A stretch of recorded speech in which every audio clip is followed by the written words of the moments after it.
Terima kasih Anda masih bersama kami. Bagi Anda yang baru saja bergabung, kami hadirkan kembali 3 berita utama hari ini. Jalan Kampung Cipiring, Bandung Barat tertutup longsor. Seorang lansia terpaksa ditandu sejauh 5 km untuk berobat. Buruh di Majalengka dan Purwakarta berunjuk rasa menuntut besaran kenaikan upah minimum kabupaten kota tahun 2024 sebesar kebutuhan hidup layak. Merasa diserempet, seorang anggota organisasi masyarakat di Cianjur memukul karyawan kantor perusahaan pembiayaan.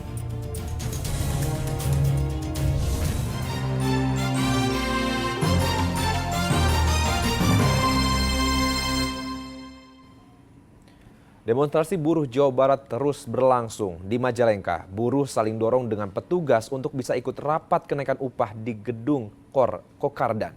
Lalu di Purwakarta, buruh demo hingga menutup jalan menuju tol dan jalan protokol yang menyebabkan kemacetan panjang.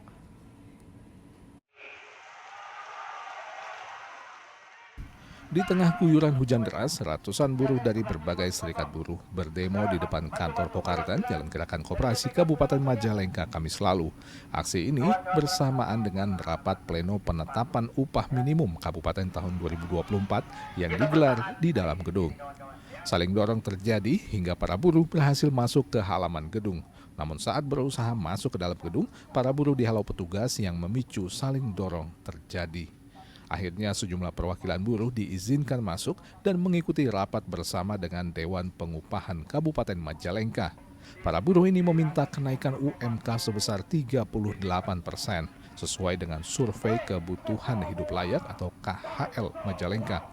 Sementara dari hasil rapat pleno berjalan alot, UMK 2024 yang disepakati sebesar 14,81% atau sekitar Rp323.000. Tadi menyepakati untuk menyampaikan kepada yang hormat Bapak Bupati. Jadi kita menyepakati untuk yang hormat Bapak Bupati merekomendasikan kenaikan upahnya di angka 14,81%.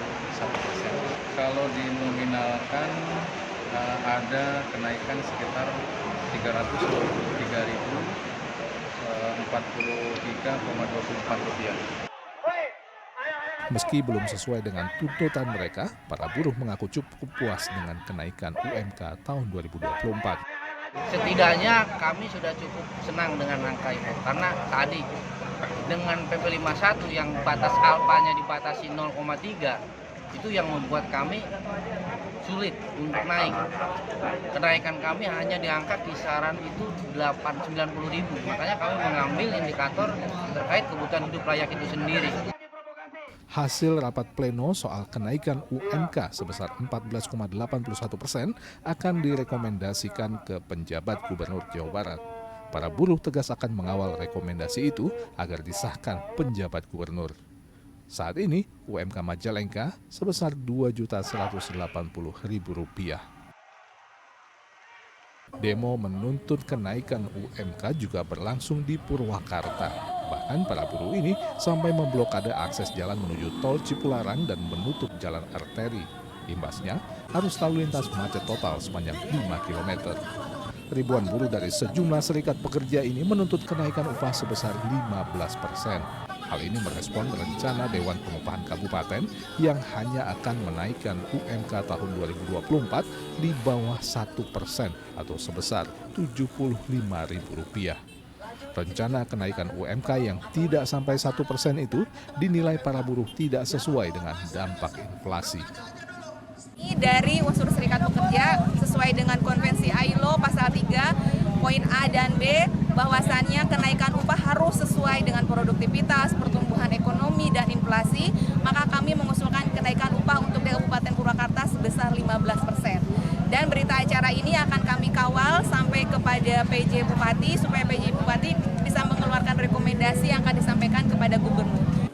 Para buruh mengancam menggelar aksi lebih besar hari ini jika surat rekomendasi tidak dilanjutkan ke provinsi.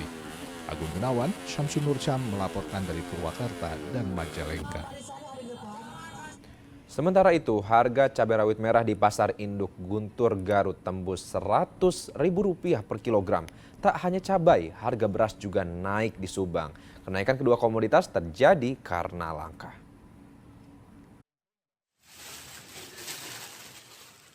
Harga cabai masih saja mahal di pasar Guntur Garut. Harga cabai rawit merah mencapai Rp100.000 per kilogram.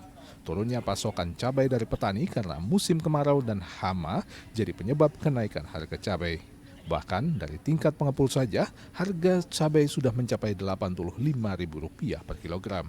Tak jarang pedagang harus mencari cabai dari luar daerah Jawa Barat seperti dari Jawa Tengah dan Jawa Timur. Agak berkurang ya Pak ya? Dikarenakan gagal panen ke cuaca ke ya. Untuk memenuhi pasar Pak Haji sejauh ini seperti gimana Pak? Kita cari ke Jawa Timur, Jawa Tengah. Sejauh ini masih Masih terpenuhi? ngambil dari Jawa Timur. Oh Mas, udah mulai ngambil? Udah mulai, udah 1 minggu ini udah ngambil dari Di tingkat warung bisa sampai nembus angka 100 atau lebih mungkin Pak? Mencapai.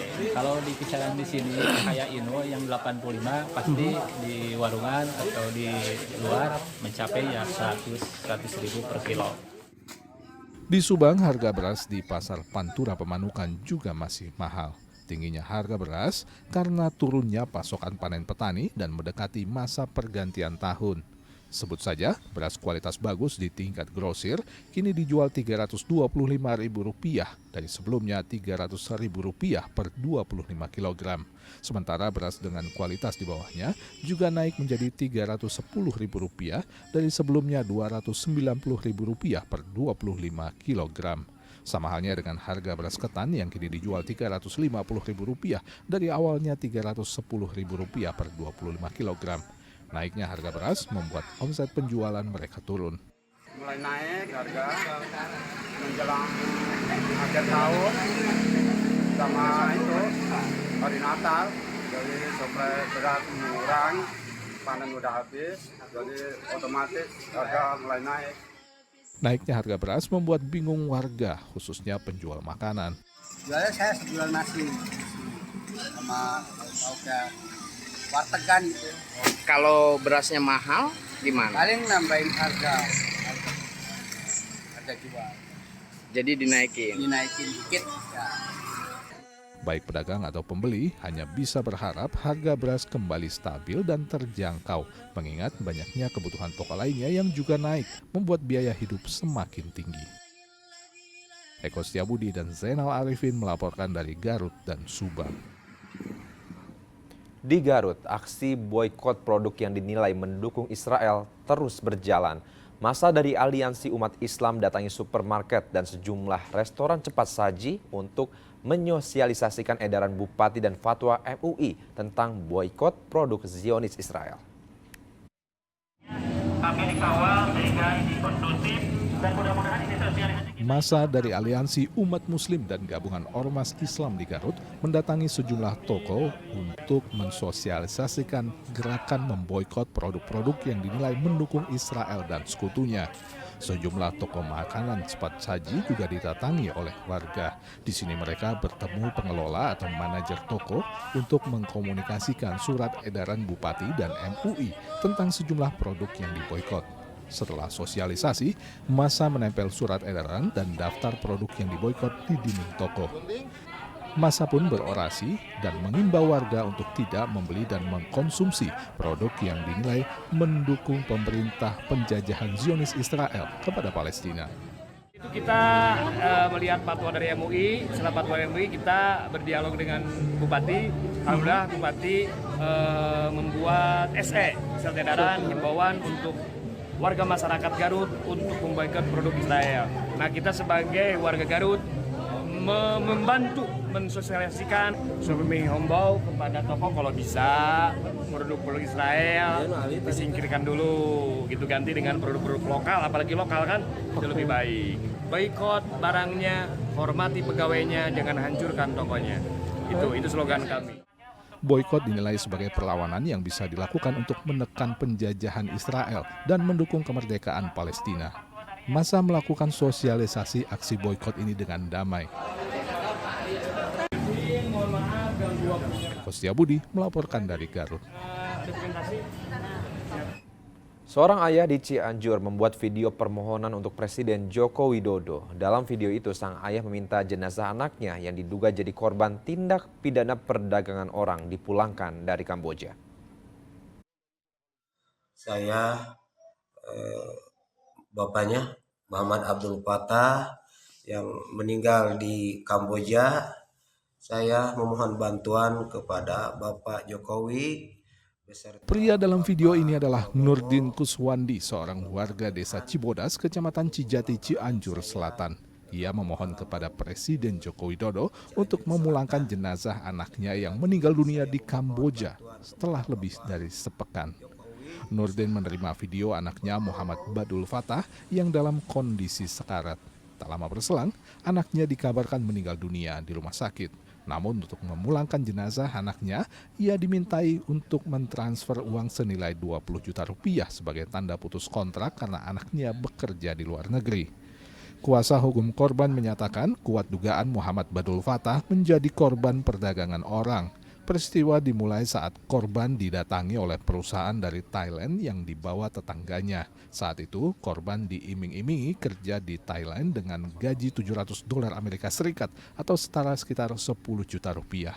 Namun setelah berangkat pada bulan Mei lalu, kesepakatan kerja di Thailand tidak terjadi.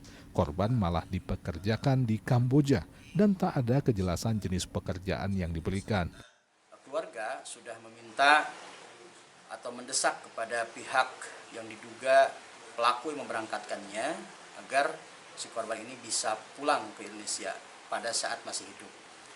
Bahkan si pihak diduga pelaku ini, saudara R ini, dia itu meminta sejumlah uang sebesaran 20 juta dengan dalih atau alasan untuk memutus kontrak kerja. Meski telah mengirim uang 20 juta rupiah sebagai jaminan pengembalian jenazah anaknya, perusahaan penyalur tidak ada kabar dan diduga kabur. Kasus dugaan tindak pidana perdagangan orang ini telah dilaporkan ke Polres Cianjur. Keluarga hanya bisa berharap anaknya bisa kembali ke Indonesia untuk dimakamkan. Herendra Gozali melaporkan dari Kabupaten Cianjur.